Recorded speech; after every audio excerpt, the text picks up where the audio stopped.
Olá pessoal, e aí? Como estamos? Como é que vai? Vamos dar início então na nossa aula 0 aqui do Colírio Project. Bem-vindos todos. Colírio Project é uma jornada, será uma jornada que acontecerá entre os dias 4 e 22 de julho, agora no mês 7, cujo objetivo é trazer instrução, desafio e encorajamento para pessoas, para cristãos que desejam ter um olhar sem pornografia.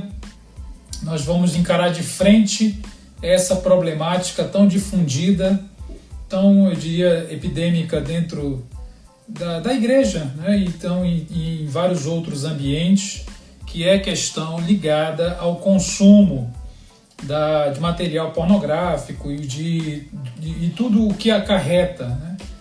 Tudo que está implícito, tudo que está ao redor dessa prática, tanto no que se refere às suas causas, ao desenrolar e das consequências para a vida pessoal, espiritual, social, psicológica, familiar, de uma das práticas mais rampantes, eu diria, dentro da nossa cultura, da nossa sociedade. Então eu queria fazer uma abordagem geral nessa aula, nessa primeira, não é nem a primeira, é a aula 0, uma abordagem um pouco contextualizando por que é importante que a gente fale de maneira bastante explícita e aprofundada sobre esta questão. Em primeiro lugar, pornografia se apresenta como aquela prática meio aceitável por muitos. É como se fosse um pequeno deslize, sem muitas consequências, que a gente vai suportando na nossa vida depois de abandonar coisas mais profundas, coisas mais difíceis. A gente vai aceitando a presença dessa prática. Eu diria que isso é muito perigoso, porque a pornografia, na minha opinião, e de onde nós vamos partir, ela é uma maneira de enxergar o mundo. O problema não é apenas o material que entra pelos nossos olhos, e esse material ele não é ingênuo, ele não é uma coisa qualquer, ele altera a maneira como a gente enxerga nós mesmos, altera a maneira como a gente enxerga Deus, altera a maneira como a gente enxerga a própria sexualidade humana. Portanto, não é algo inofensivo. Tem mais a ver com o nosso coração do que com o nosso olhar.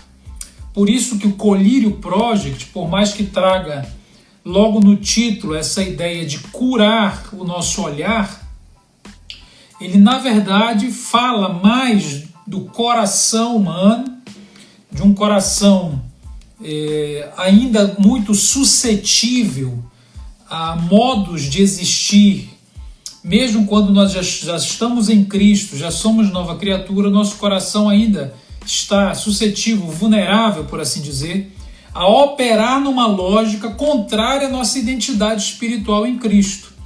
Portanto, muitas vezes nós cristãos ainda nos vemos enrascados, enrolados, aprisionados com alguns ídolos, com a cobiça do nosso próprio coração. Então, o grande problema da pornografia não está exatamente no olho, está dentro do centro volitivo, do centro de comando, que a Bíblia chama de coração, na verdade assemelha-se mais à nossa mente do que a esse órgão aqui do lado esquerdo do peito. Então, veja, Santo Agostinho tinha uma frase muito interessante que ele dizia que a cura dos olhos era pela cura do coração. E cura aqui pode passar a informação ou a ideia de um processo de instantaneidade, um processo mágico, no qual Deus então iria de maneira bastante completa e imediata tocar e fazer surgir um novo olhar e finalizar o problema da pornografia. A grande questão de enxergar Deus assim, qual é? É que nós transformamos Deus, Deus deixa de ser, melhor dizendo, o alvo da nossa espiritualidade, o alvo da nossa fé, o alvo da nossa busca, e ele passa a ser um remédio. apenas um remédio, apenas uma solução para os nossos problemas. Então, Colírio Project, por mais que fale dessa cura do olhar e do coração, a cura definitiva, na verdade, é viver para Deus e com Deus, não querendo obter dele alguma coisa em troca, mas encontrando nele toda a satisfação e consolo do coração. Por que isso tem a ver com pornografia? Veja bem, o que é que nós estamos buscando na prática da pornografia? O que é que nós estamos, o que move o nosso coração? O nosso interior, na verdade, não busca exatamente a pornografia pela pornografia. É uma busca por felicidade mal direcionada. É uma busca por felicidade do coração mal direcionada. Então veja, como eu estava dizendo, a pornografia não é inofensiva, ela tem mais a ver com o nosso coração do que com os nossos olhos. A solução que Deus nos apresenta não vai se limitar apenas a extirpar de nós um comportamento, ele vai mexer profundo no nosso coração e ele vai tocar nos nossos ídolos. E ao fazer isto, Deus se transforma então no alvo da nossa fé, da nossa espiritualidade, não se apresentando apenas como uma solução pontual. E veja, no final do dia, a grande questão será: o que nós estamos buscando através da pornografia? Nós estamos buscando, como eu disse, duas palavrinhas importantes: consolo. Pornografia para muitos, para mim já foi, para você que saiu disso, ainda está enroscado nisso, eu tenho certeza que para você ela representa uma espécie de alívio, de desestressamento. Essa palavra não existe provavelmente. uma espécie de consolo final no fim do dia, devido às agruras da vida. E a outra palavrinha importante é satisfação. Então você tem consolo e satisfação à venda, aliás, até de graça, e imediata, à disposição no Xvideo, as toneladas disso. E nós entramos em contato com esse mundo, com esse universo, às vezes sem nenhum tipo de mediação, desde a tenra infância. E esbarramos com esse tipo de coisa até sem querer. Eu conheço gente que começou no início da adolescência a consumir pornografia, no caso infantil, que é crime, não é apenas pecado, devido a um trabalho escolar, no qual a professora passou, o trabalho era pesquisar sobre pedofilia e ele achou pornografia infantil e começou a se viciar. Passaram-se muitos anos até que um dia, lá na fase adulta ele foi preso, porque a Polícia Federal entrou na casa dele e descobriu que ele estava baixando e vendo pornografia infantil e o prendeu. E eu o conheci depois dessa prisão. Então veja, o que eu quero dizer é que o consolo e a satisfação que a gente talvez esbarre na vida inteira lá nos Xvideos, nos nudes que a gente manda uns para os outros e assim por diante, esses dois poderosos, como chamar, é quase como se fossem maneiras de entorpecer um pouco a nossa alma e tornar a vida vivível, porque não adianta, a gente precisa de experiências prazerosas para existir. Essas duas coisas que a pornografia pretende oferecer, consolo e satisfação, na verdade, a necessidade de obter consolo, a necessidade de obter satisfação são os nossos grandes ídolos. A pornografia, na verdade, é um ídolo secundário. Não deixa de ser idolatria, evidentemente. Não deixa de ser um grande problema, mas ele é um problema superficial frente a essa demanda do ego muito forte por profundo consolo e profunda satisfação, excitação, adrenalina, sensações diferenciadas, para aplacar né? A nossa vida difícil, o nosso tédio de cada dia, a nossa ansiedade de roer todas as unhas, né? A ponto de não ter mais dedos.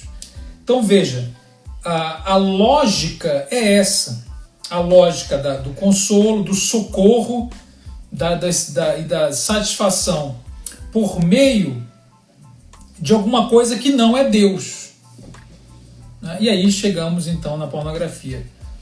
Então a busca por consolo e satisfação não é uma coisa exatamente ilegítima. Pelo contrário, como eu acabei de dizer, nós, seres humanos, precisamos sim, não só devemos, aliás, não só precisamos de felicidade, como, na verdade, devemos buscar a felicidade.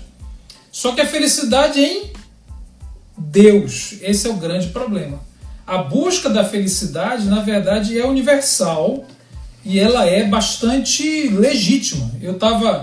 Um material que me chamou muita atenção durante a pesquisa para o livro que eu vou estar lançando na jornada, se você não se inscreveu ainda, é lá no site colirioproject.com.br.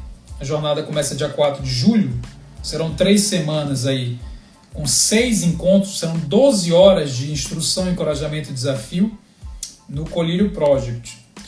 Um material que me chamou muita atenção foi do John Piper, um livro chamado Teologia da Alegria, no qual ele afirma que, ele fazendo ali uma análise de uma grande confissão tradicional da fé cristã, que diz que o fim supremo e principal do homem é glorificar a Deus e gozá-lo plena e eternamente. Ele fala que o correto não seria glorificar a Deus e gozá-lo, ou ser feliz nele. O correto seria glorificar a Deus ao ser feliz nele, ao gozá-lo eterna e plenamente. Quer dizer, ao obedecer a Deus, eu encontro, junto com o dever, o prazer. Um prazer infinitamente superior àquele que a criatura pode me oferecer. Portanto, qualquer prazer imoral da carne, do mundo, é um porco, é um fraco, é uma caricatura da verdadeira satisfação e consolo que o próprio Deus representa, deveria representar para mim, que sou cristão, que teoricamente, né, imito Cristo. E Cristo encontrou em Deus prazer, não só o dever. Portanto, a busca da felicidade para Piper é alguma coisa muito importante e não deve ser negligenciada. A grande questão é onde essa felicidade será encontrada. Então, veja, nós não devemos achar que o anseio por consolo e satisfação é um anseio em si negativo ou repulsivo. Na verdade, você pode estar colocando na pornografia o que você não deveria colocar. Na mesma medida, nós precisamos entender que quando nós nos contentamos com o consolo e o conforto que a pornografia oferece, nós estamos não com um problema de excesso de satisfação, ou nós estamos enfatizando demais a satisfação pessoal. Não, nós estamos com um problema, na verdade, no sentido contrário. Nós nos contentamos com muito pouco. Então, você jogar todo o consolo que você precisa, toda a satisfação, toda a alegria, toda a felicidade, jogar isso no sexo, no pecado sexual, na verdade, significa se contentar com migalhas, porque você está investindo em alguma coisa muito transitória, muito passageira, em detrimento de uma busca que, se você buscasse mais a felicidade de fato, verdadeira, a felicidade profunda, eterna, baseada na glória de Deus na face de Cristo, olhando para Cristo, você e eu, nós teríamos uma experiência de êxtase, de felicidade muito superior àquela que encontramos no mundo. Isso é uma fala de C.S. Lewis também, num livro chamado O Peso da Glória, no qual ele afirma exatamente isto. Nosso problema não é satisfação demais do ego, não. Nosso problema é que nós nos contentamos com muito, muito pouco quando ficamos focando as criaturas e não o Criador. E aí, queridos, essa é a grande questão. Então, desenhando aqui o esquema, a pornografia não tem a ver apenas com o nosso olhar, ela tem a ver com o nosso interior, nosso profundo coração, aonde esse coração está buscando consolo e satisfação, que são os nossos grandes ídolos. E o ego prepara uma trilha, digamos assim. O ego prepara um esquema para nos satisfazer, baseado nas suas próprias ferramentas. Então veja, se você está viciado nesse nível, nesse estilo de vida, se você começa a enxergar o mundo a partir desse estilo de vida, acontecem algumas coisas. Primeiro, qual é esse esquema do ego? O esquema do ego sempre será, primeiro, felicidade rápida e inferior, de baixa qualidade. Ela é uma coisa que é vazia em si mesma, então você precisa sempre de experiências mais profundas para alcançar a mesma satisfação. É um negócio absolutamente vão e vazio. E você começa a instrumentalizar o outro. O outro passa a ser realmente apenas uma coisa. Então, na verdade, na pornografia você tem o sumiço do outro, né? É onde não há sexo, né?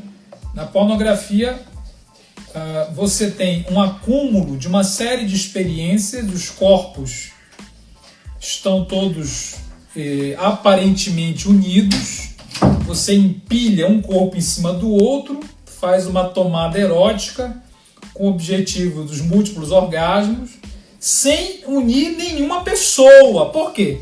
Porque não é uma pessoa, não basta, veja, para reconhecer alguém como pessoa, não basta identificar os contornos corporais e dizer aquilo ali é uma pessoa. Não, aquilo ali, na verdade, a pornografia te oferece uma relação entre seres despersonalizados, a ponto de, como já aponta algumas pesquisas nessa área, o próprio cérebro humano, a área que ele usa para ver pornografia não é a mesma que ele usa para ver relação de pessoa. Ele usa a área de coisas.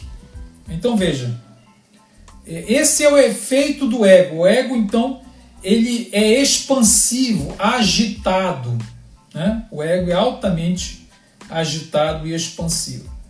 E para terminar essa parte, depois eu queria responder perguntas aí, e quem quiser, por favor, já vai mandando, se tiver alguma dúvida sobre como funcionará o Colírio Project, ou sobre o assunto que a gente está tratando, você pode mandar sua pergunta aí.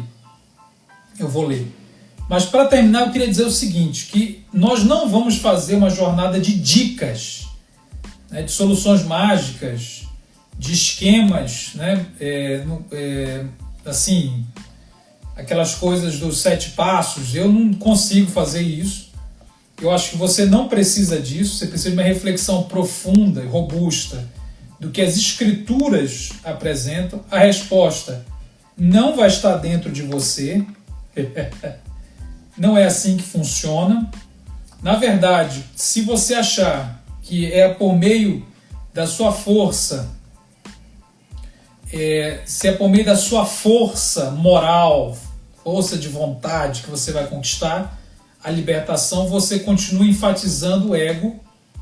Eu tenho dito que o ego ele é um personagem estranho, porque a cobiça do ego é a raiz do problema. Nós cobiçamos aquilo que não é nosso, portanto focamos naquilo que não temos. E o contrário da cobiça é a gratidão, pensar naquilo que temos.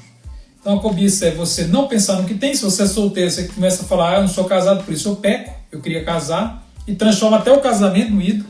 E quando casa, continua pensando que não tem, porque o cônjuge nunca consegue estar à altura do ego. Demandante, né, de sempre para além. Eu costumo dizer que Davi era casado com várias mulheres, mas adulterou porque ele olha, a cobiça olha para o que não é meu. É por definição assim. E aí, veja, se eu achar que o eu... Qual é o movimento? Aliás, vamos devagar aqui. O ego, então, ele é o produtor da cobiça, mas ele se esconde. Né? Ele se esconde.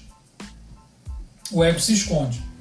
Ele te joga, te lança para você precisa. Depois ele começa a dizer que não foi ele, que não foi você. Né? Foi, na verdade, a indecência geral do mundo. Essas mulheres que não se vestem direito, os homens são muito safados, é o Instagram muito pornográfico. E de fato, o mundo é hostil à pureza. Mas o ego começa a apontar para o Satanás, para a maldição, para o diabo, para o negócio, para não sei aonde, para o além, para o sonho, para trás, para o mundo. Lança para algum lugar, projeta, né, a responsabilidade para algum lugar. Tem até um conto do Tolstói, um escritor russo do século XIX, que chama O Diabo, no qual ele chega a matar a mulher que o atraía, né, porque ela era o diabo. Então a gente precisa tomar muito cuidado com isso, porque o ego ele produz a cobiça ingrata, que olha sempre para o que não é meu, e se esconde. Né?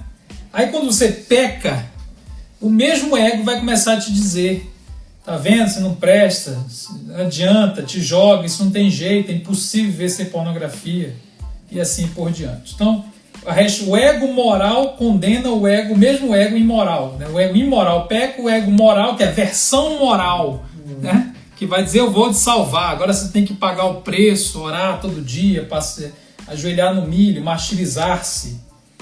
E aí começa a criar uma dieta espiritual cujo objetivo não é conhecer a Deus, que deveria ser o objetivo, gozá-lo como alegria superior e maior. Não, o objetivo é usar a Deus como método para acabar com um problema. Então, quando Jesus diz lá à igreja de Apocalipse: dou-te um conselho, compre de mim colírio para que veja, o colírio, na verdade, é apenas um pequeno subterfúgio. Na verdade, a grande ideia é a capacidade de ver Jesus, vê-lo como fonte de consolo e satisfação que nós estamos buscando na pornografia. Então é mais ou menos esse o esquema. A gente vai detalhar isso no colírio. Vão ser 6 encontros a partir do dia 4 de julho. Cada um vai ter um capítulo do livro para você ler antes, para você estudar. Eu aconselho você a chamar mais gente, de repente montar grupos para discutir depois as aulas. Se você é líder de um grupo de jovens, ou não precisa ser jovem também não é só homem que tem problema com pornografia. Muitas mulheres estão presas, começaram por curiosidade, até porque era um mistério dos homens, né?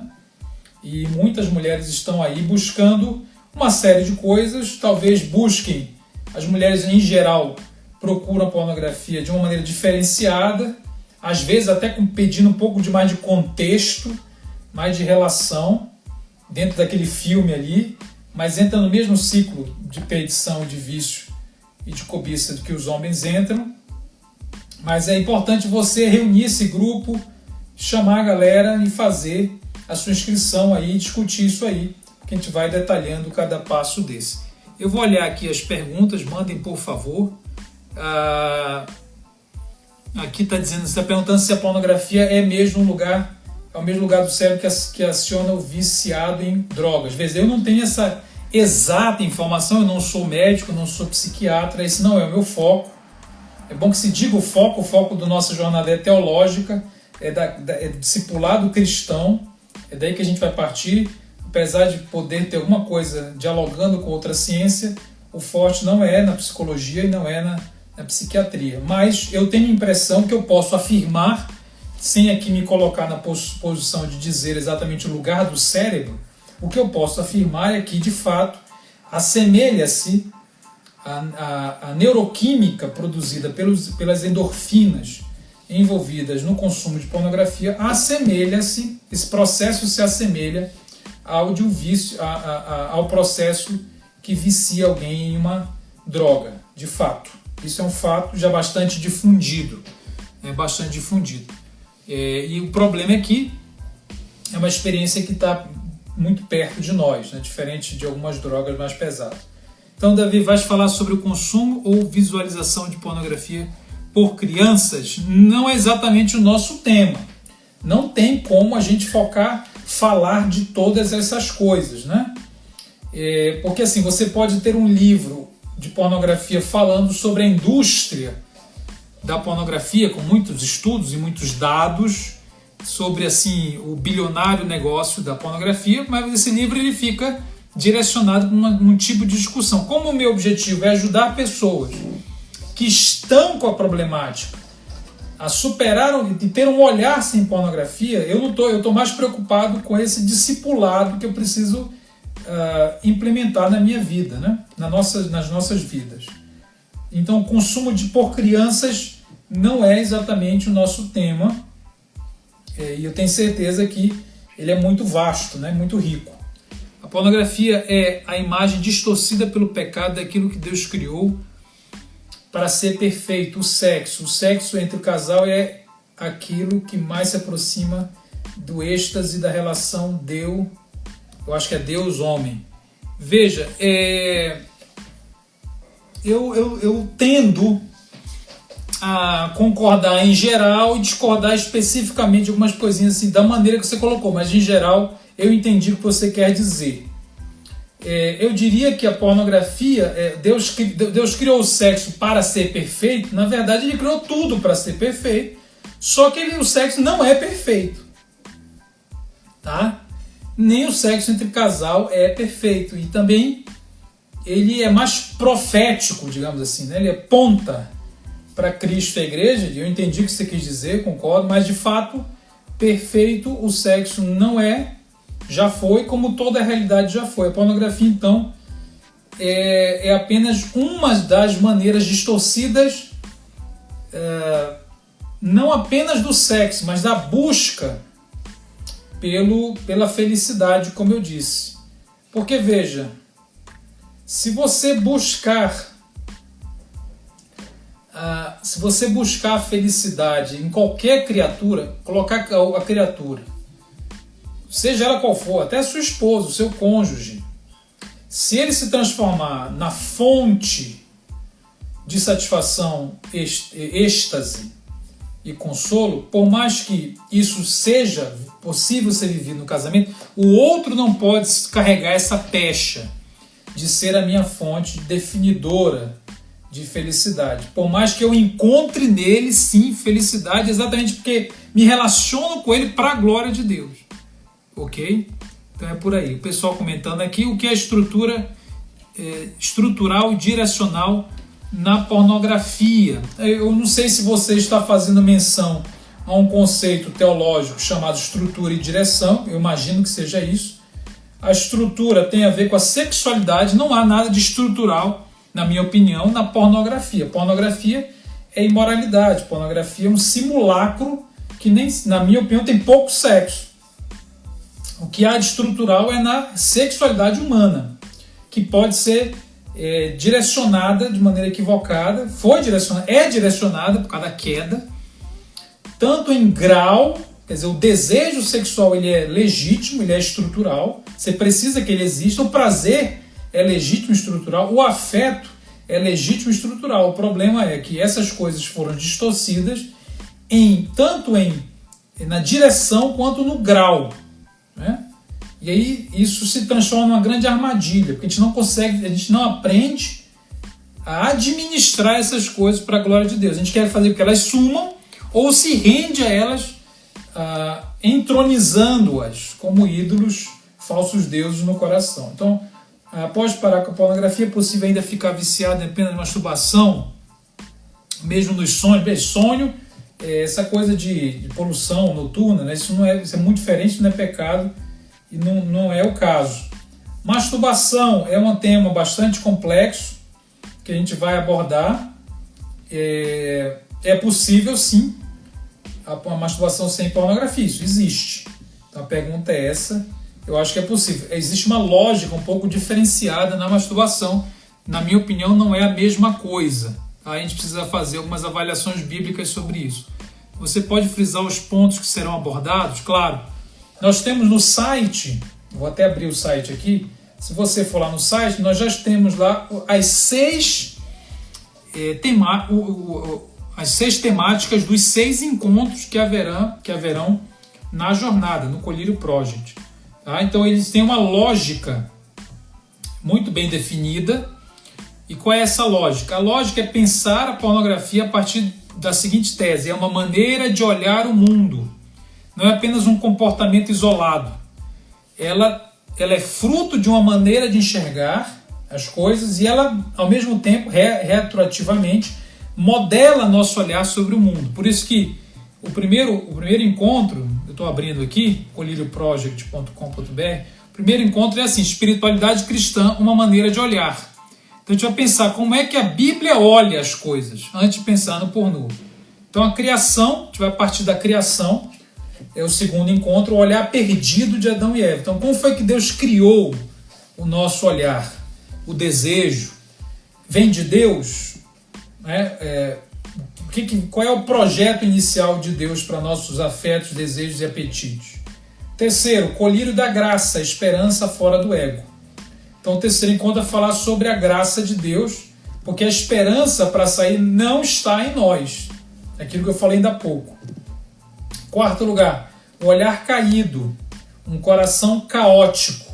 Caótico aqui brinca com a ideia de ótica, que é a ideia de quão caótico é o mundo e como a gente precisa reconhecer isto e lidar com este mundo mal. Quinto encontro, queremos ver Jesus, olhar Jesus. Um compromisso ótico, ético e estético. Então Jesus, veja, os ídolos, já diria o Tim Keller, autor americano, né? Ele já diz que os ídolos não são vencidos a não ser por substituição. Né? Substituição. Você, ao invés de ficar batendo contra a pornografia, precisa, obviamente, se arrepender dela, mas substituir o olhar pelo olhar em direção a Cristo. E um olhar comprometido com Cristo. Não só do ponto de vista ótico, mas em todos os sentidos. Né? Em todos os sentidos. E por último, vamos falar sobre tentação. O olhar tentado antes, o abismo e depois. O abismo aqui é o pecado, né? Antes, o abismo e depois. Então, o antes, durante e depois o pecado, nós precisamos aprender a lidar com essas coisas. Vamos lá, veja onde eu parei aqui. Pode citar um exemplo de como uma pessoa venceu o vício da pornografia? Veja, eu posso citar o meu exemplo. Eu fui descoberto, eu era adolescente, faz muito tempo isso. Depois eu tive que falar com a minha namorada, então eu sou aquele que viveu ali alguma coisa o que muita gente vive. Um envolvimento razoável, mas não tão profundo, que precisou de confissão, precisou de ajuda, de apoio, de conversa e de persistência para abandonar aquilo como um modo de lidar com a frustração, com o cansaço, com o tédio e tudo mais. Mas somos tentados para sempre. Então, essa pergunta eu acho que tem a ver com essa sensação de que será se é possível mesmo? Ou será se não tem uma coisa mágica, né? Será se não haveria um pulo do gato, né? Essa dica, né, sagaz, final, definitiva, né, que vá solucionar o meu problema? Não existe, querido, não existe. Você precisa do bom e velho evangelho. Entender o evangelho que talvez você ache que já sabe e não sabe, não tem entendido. Então, eu não coloque a sua expectativa numa grande sacada de alguém, porque cada um vai viver um processo de santificação personalizado. Deus fará verdades específicas serem relevantes para momentos específicos. Eu vou repetir, Deus fará verdades específicas serem relevantes para momentos específicos. Então, cada um tem um exemplo de como, naquele momento, entender aquela ideia, né? Por exemplo, quer dizer, entender aquela ideia foi importante. Por exemplo, eu lembro do dia que eu entendi que Deus não está contra mim quando eu sou tentado. Eu sou tentado e Deus não é meu inimigo, meu fiscal moral. Ele é como se ele fosse um treinador que me orienta no meio da batalha. E não fica me cobrando e me culpando só pelo fato de você estar sendo tentado. Então, a ideia sobre a questão da masturbação sem pornografia por homens casados. A grande questão da masturbação tem a ver com a mente, tá? É o que ocupa a mente da pessoa mais do que com o ato em si de autoestimulação. É aí que você precisaria investigar. A opinião sobre o nu artístico. Olha, esse é um tema muito complicado. Eu também não pretendo enfocá-lo de cara, de frente, assim, profundamente, porque senão demandaria muito tempo e muito esforço e fugiria um pouco da proposta. Eu entendo a pergunta, tem a ver com a definição do que do que seria permitido do ponto de vista erótico, né? A diferença do erótico para o pornográfico, do vulgar para o que seria uma exaltação clássica da nudez, uma exaltação despida de qualquer tipo de vulgaridade. Se nós nos voltarmos para as escrituras, a discussão não é lá no nu artístico, a discussão é no meu olhar, né? Então, qual é a intenção do meu olhar? O apóstolo Paulo vai ser claro em dizer que não deve ocupar a minha mente aquilo que não é louvável, não é respeitável, não é puro. Então, se eu consumo uma série de nudez, uma série de imagens de nudez, dizendo que eu estou fazendo um consumo estético, um consumo meramente degustativo, né, do ponto de vista estético, eu acho que isso pode até acontecer. Eu sou formado em arte e educação, minha primeira graduação foi em arte e educação, além de teologia e filosofia, e eu sei do que eu estou falando. A história da arte ela é eivada de momentos no qual você tem a presença do nu. Nem sempre esse nu está realmente a serviço de uma vulgarização. Agora, a grande questão é como é que a gente vai conseguir fazer essa leitura, sondar o coração de cada um, né? Sondar o coração de cada um para saber se ele está olhando com a intenção impura.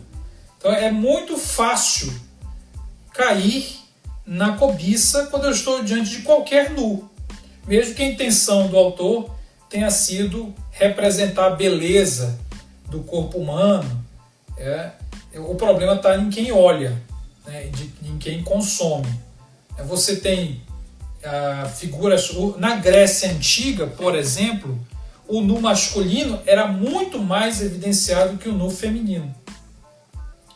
E o nu feminino sempre era mais tímido, né? Se colocava um pano, uma seda, cobria ali a genitália. O homem não, porque era um culto ao falo, um culto ao poder representado pelo falo, pelo pênis, né? Então tinha imagens de pênis pela cidade inteira.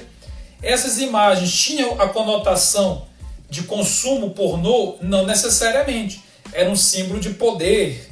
Era um outro tipo de ídolo, né? Então eu acho que o nu artístico pode se prestar a outros tipos de exaltação, né? A outros tipos de exaltação que não são saudáveis também, que também falam de um problema humano, né?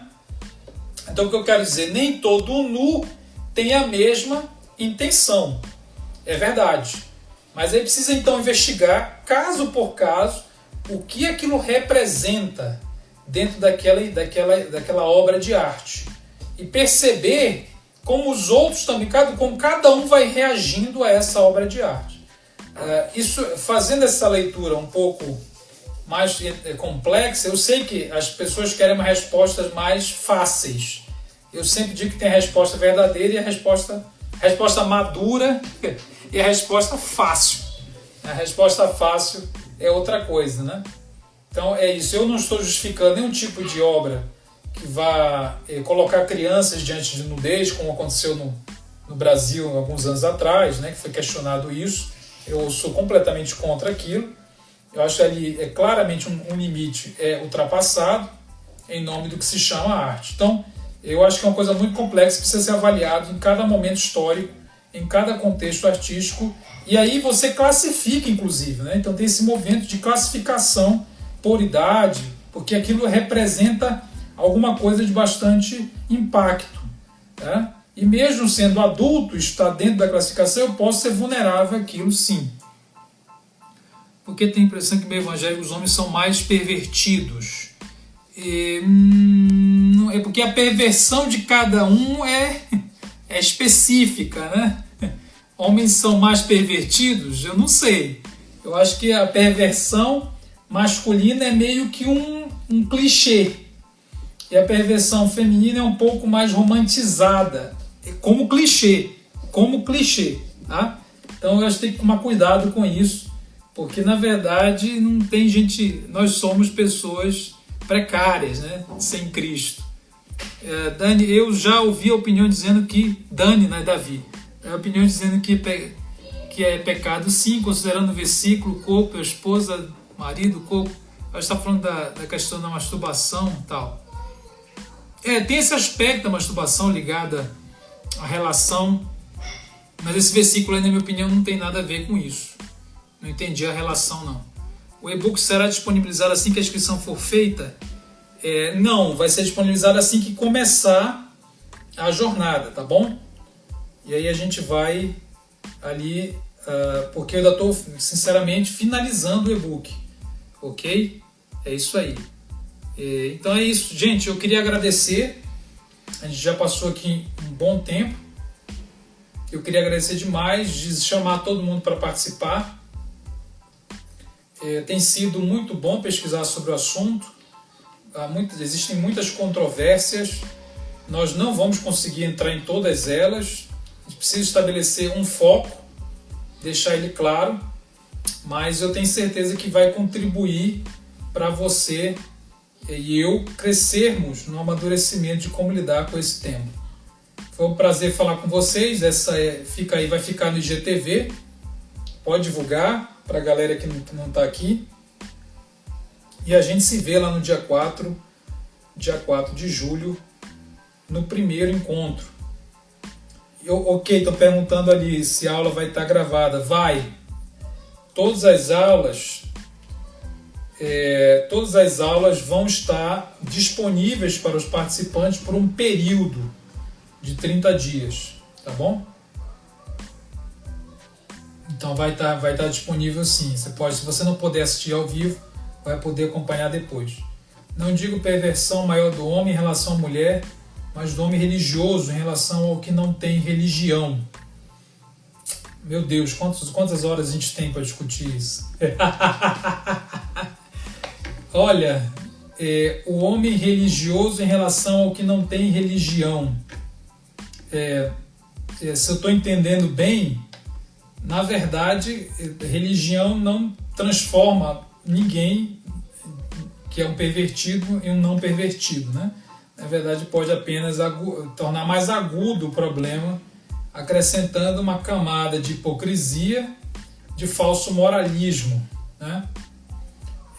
De falso moralismo dentro do contexto da religião. Então você vê hoje a religião servindo a muitos propósitos, inclusive de supremacismo de uns contra os outros, o que de fato é uma perversão.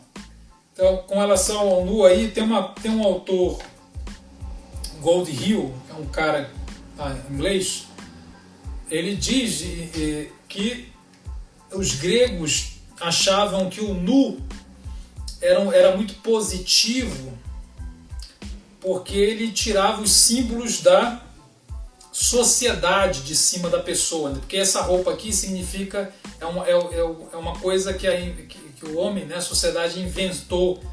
Então eu despido de qualquer símbolo, qualquer tipo de adereço, apetrecho, eu não sou mais identificado nem como pastor, nem como rico ou pobre, nem como alguém de alta categoria social, rico ou de poder.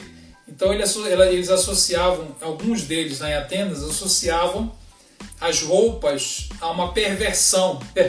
Vejam vocês. E o nu seria a exaltação da pureza, do grande, do bom, homem naturalmente bom. O que é um engano, né? O que é uma mentira, do ponto de vista bíblico. Então, os romanos, diz o Goldhill, já eram mais apegados às suas roupas, porque eles faziam questão de mostrar os seus níveis social através dos seus... Os generais têm aquelas estrelas, né? Através das estrelinhas que a gente coloca uns nos outros. E se a gente tiver todo mundo pelado, como é que a gente vai se destacar? Né? Evidentemente que os gregos se destacavam pelados, tentando construir um corpo maravilhoso lá no ginásio, para fugir do corpo feminino, que era um corpo úmido, né? Um corpo mal formado, segundo Aristóteles. Portanto, não tem para onde correr.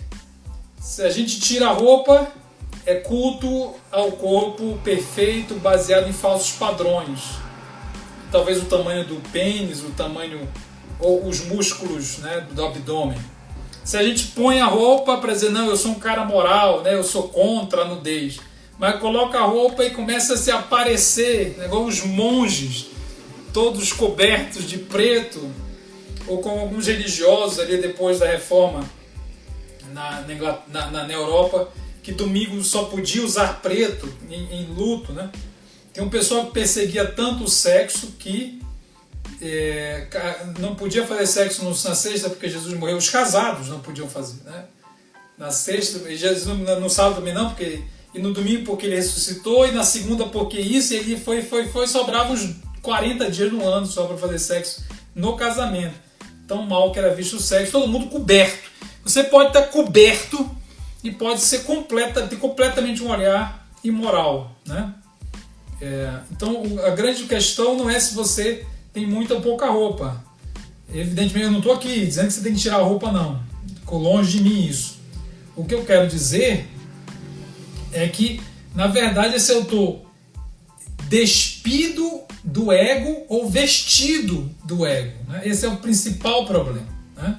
Porque se eu estou vestido com o meu ego, eu posso ser um fariseu vestido até a tala e pecando escondido, sexualmente inclusive. Mas também, se eu estou despido do meu ego, eu posso ser um cara muito liberal, completamente do amor e da paz, e pelado, e ser uma pessoa que não conhece a Deus, porque conhece apenas os critérios que ele mesmo estabeleceu para si. E cultua outras coisas. Então a gente precisa tomar muito cuidado, que, como diria Calvino, nosso coração é essa fábrica de ídolos. Tá? Aí já está falando de militâncias feministas. Eu já estava acabando, na verdade eu já estava me despedindo, viu, Priscila? Mas eu não vou conseguir responder a tua pergunta totalmente, mas eu quero já terminar, mas é para não ficar muito grande mesmo o vídeo. Sobre militância feminista que tem realizado a dicotomia da pornografia com a masturbação e quais as implicações dessa dicotomia. Bem, eu não sei se eu entendi direito.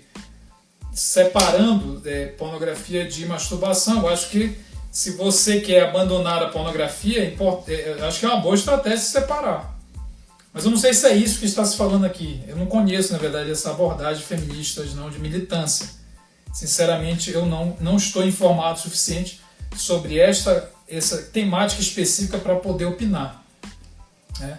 Mas porque se você parte de... Eu queria ressaltar a ideia de militância. Né? Militância é alguém que tem uma agenda, que tem uma luta. Militância é lutar, tem adversário. Né? Então, o que é importante ser dito que para qualquer tema, né, qualquer movimento, né, social, político, qualquer um, não é só o feminismo, você sempre vai ter algumas coisas que estão em consonância com a revelação das Escrituras e coisas que vão chocar e vão antagonizar.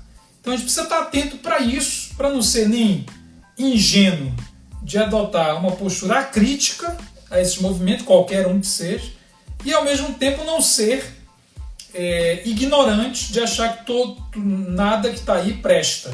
Evidentemente tem coisa boa e tem coisa ruim, né? Na maioria, eu diria. Na maioria dos movimentos. Claro, com exceções bem claras aí. Valeu, gente. Valeu, fica na paz. Deus abençoe. Eu estou ficando por aqui. A gente se vê lá no Colírio Project. Deus abençoe. Tchau.